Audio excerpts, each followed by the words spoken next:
1 Kings chapter 20. Now Ben-Hadad, king of Aram, assembled his entire army. Accompanied by 32 kings with their horses and chariots, he marched up, besieged Samaria, and waged war against it. Then he sent messengers into the city to Ahab, king of Israel, saying, "This is what Ben-Hadad says, Your silver and gold are mine, and your best wives and children are mine." And the king of Israel replied, "Just as you say, my lord the king, I am yours, along with all that I have." The messengers came back and said, "This is what Ben-Hadad says, I have sent to you to demand your silver, your gold, your wives, and your children. But about this time tomorrow I will send my servants to search your palace and the houses of your servants. They will seize and carry away all that is precious to you." Then the king of Israel summoned all the elders of the land and said, "Please take note and see that this man is looking for trouble, for when he demanded my wives, my children, my silver, and my gold, I did not deny him." And the elders and the people all said, "Do not listen to him or consent to his terms." So Ahab answered the messengers of Ben-Hadad, "Tell my lord the king, all that you demanded of your servant the first time I will do, but this thing I cannot do." So the messengers departed and relayed the message to Ben-Hadad. Then Ben-Hadad sent another message to Ahab, "May the gods deal with me, and ever so severely, if enough dust remains of Samaria for each of my men to have a handful." And the king of Israel replied, "Tell him, the one putting on his armor should not boast like one taking it off." Ben-Hadad received this message while he and the kings were drinking in their tents, and he said to his servants, "Take your positions." So they stationed themselves against the city. Meanwhile a prophet approached Ahab, king of Israel, and declared, "This is what the Lord says. Do you see this entire great army? Behold, I will deliver it into your hand this very day, and you will know that I am the Lord." "By whom?" Ahab asked. And the prophet replied, "This is what the Lord says, by the young officers of the district governors." "Who will start the battle?" asked Ahab. "You will," answered the prophet. So Ahab assembled the young officers of the district governors, and there were 232 men. And after them he assembled the rest of the Israelite troops, 7,000 in all.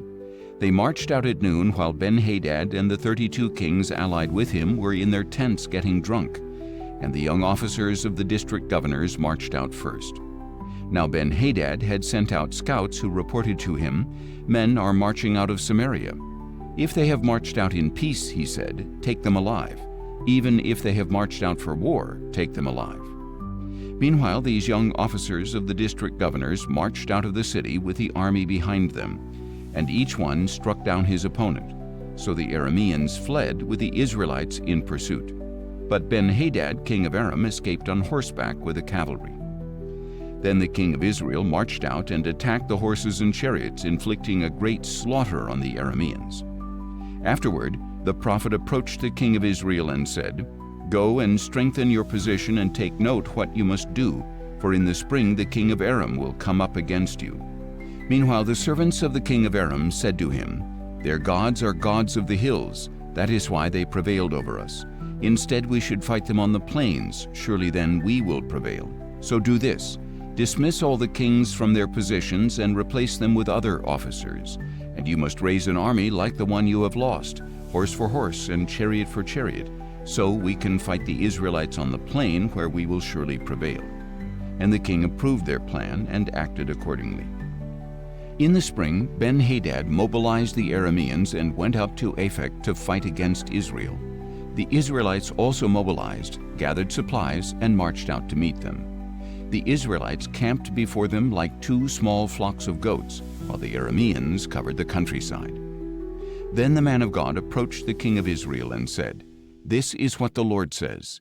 Because the Arameans think the Lord is a God of the hills and not of the valleys, I will deliver all this great army into your hand. Then you will know that I am the Lord." For 7 days the armies camped opposite each other, and on the 7th day the battle ensued, and the Israelites struck down the Arameans, 100,000 foot soldiers, in 1 day. The rest of them fled into the city of Aphek, where the wall fell on 27,000 of the remaining men. Ben-Hadad also fled to the city and hid in an inner room. Then the servants of Ben-Hadad said to him, "Look now, we have heard that the kings of the house of Israel are merciful.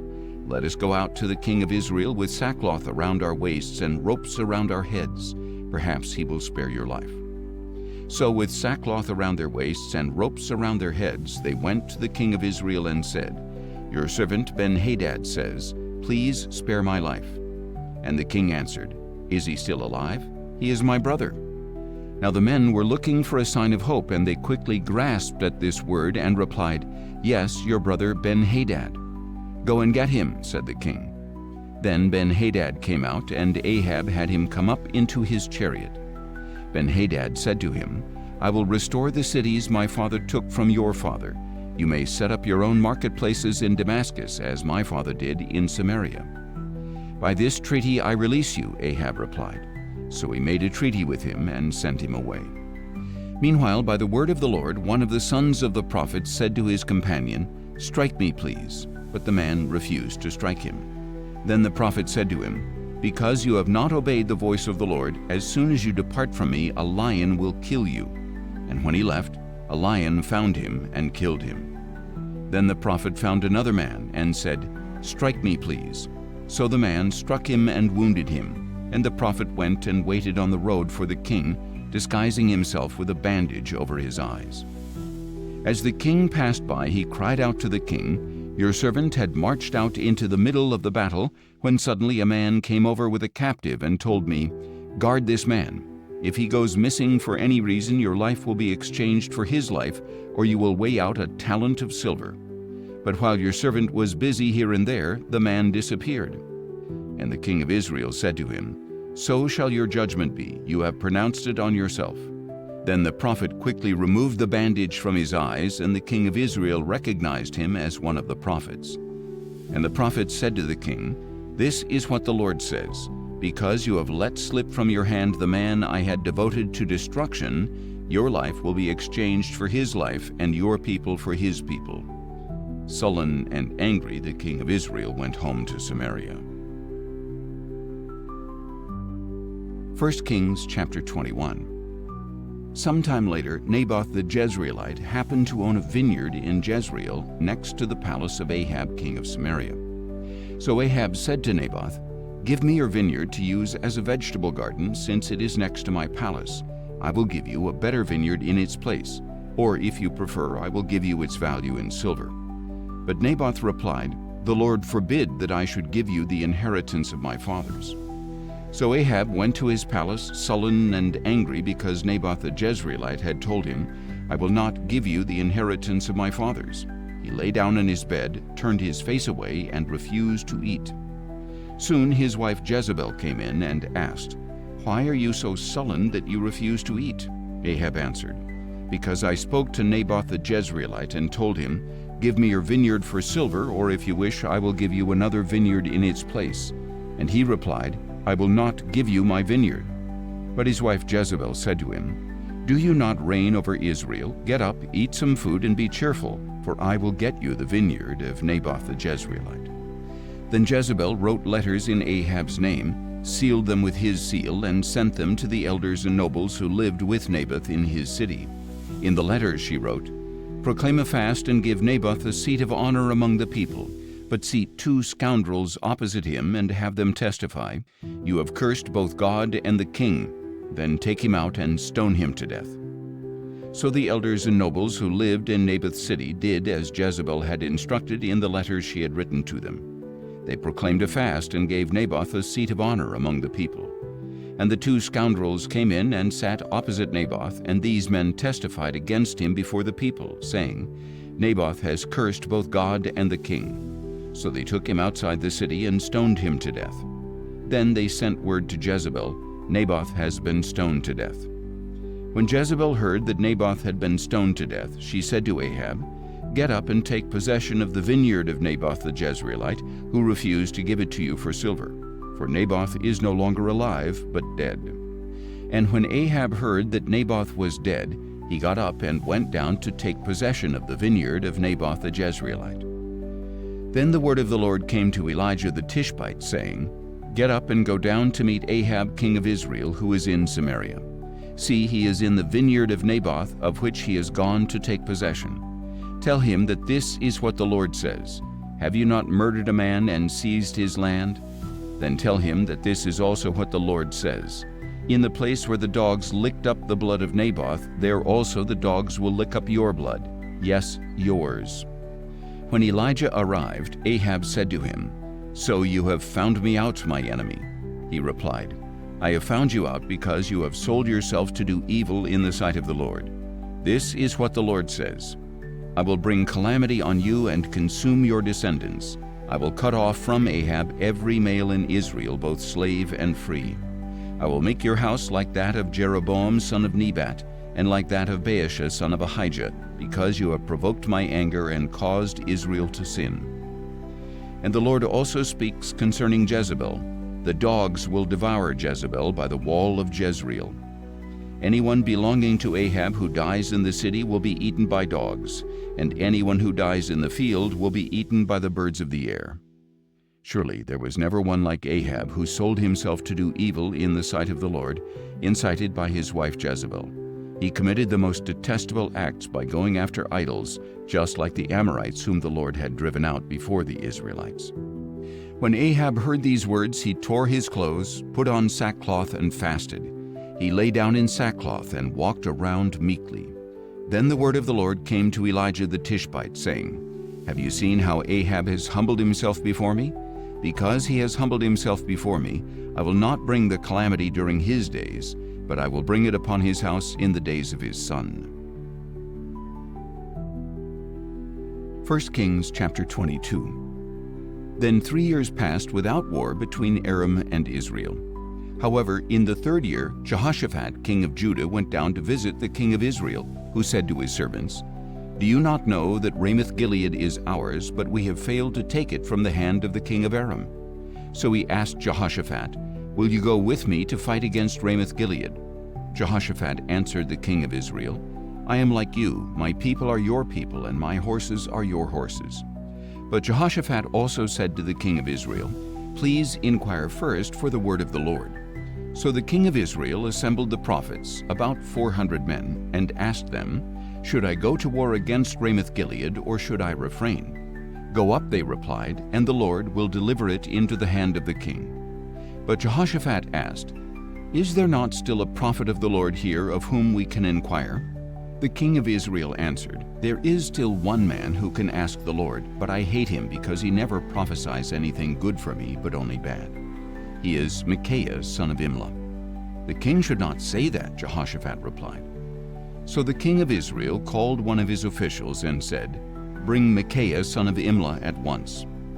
Dressed in royal attire, the king of Israel and Jehoshaphat, king of Judah, were sitting on their thrones at the threshing floor by the entrance of the gate of Samaria, with all the prophets prophesying before them. Now Zedekiah, son of Kenaanah, had made for himself iron horns and declared, This is what the Lord says, With these you shall gore the Arameans until they are finished off.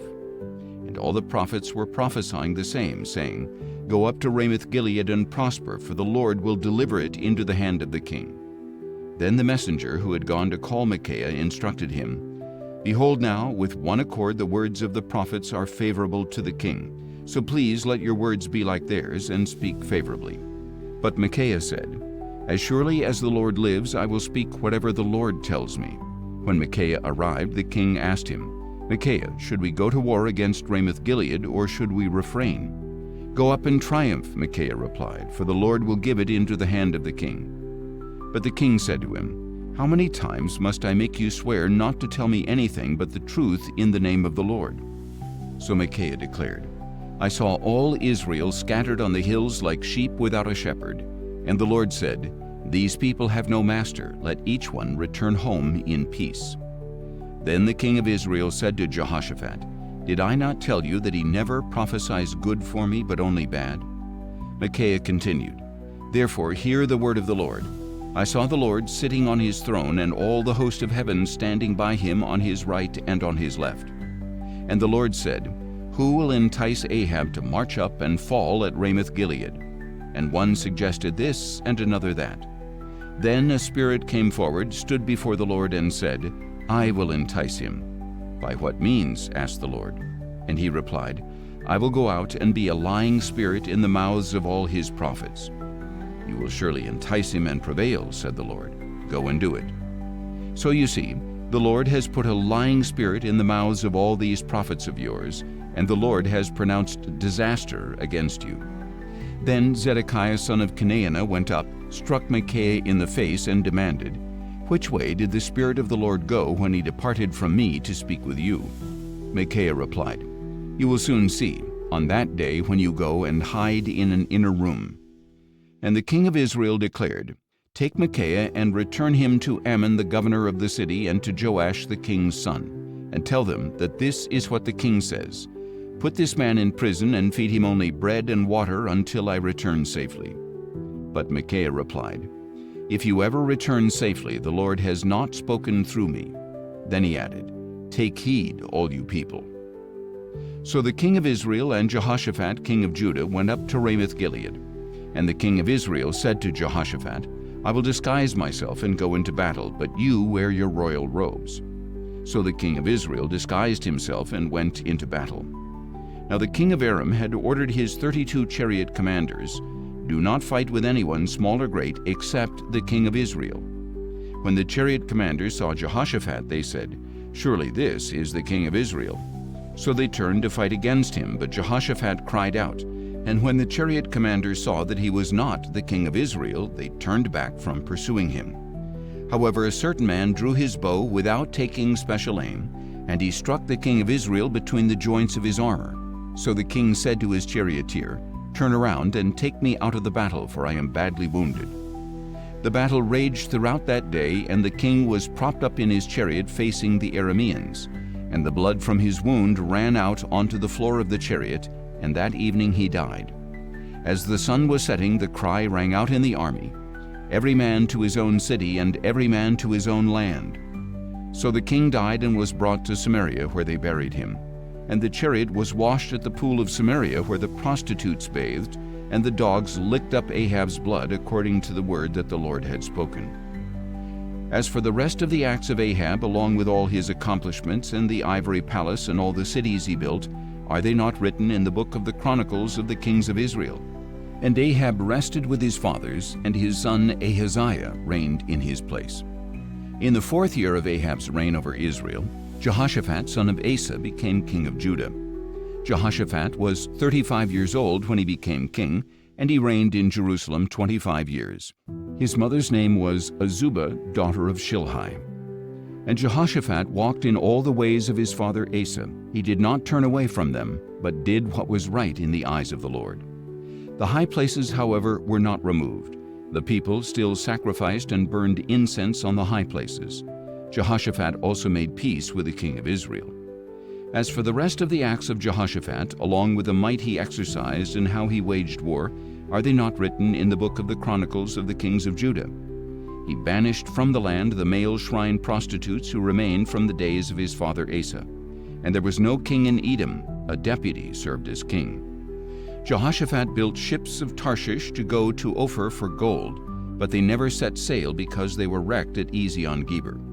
At that time Ahaziah son of Ahab said to Jehoshaphat, "Let my servants sail with your servants." But Jehoshaphat refused. And Jehoshaphat rested with his fathers and was buried with them in the city of his father David. And his son Jehoram reigned in his place. In the 17th year of Jehoshaphat's reign over Judah, Ahaziah son of Ahab became king of Israel, and he reigned in Samaria 2 years. And he did evil in the sight of the Lord, and walked in the ways of his father and mother, and of Jeroboam son of Nebat, who had caused Israel to sin. Ahaziah served and worshipped Baal, provoking the Lord, the God of Israel, to anger, just as his father had done.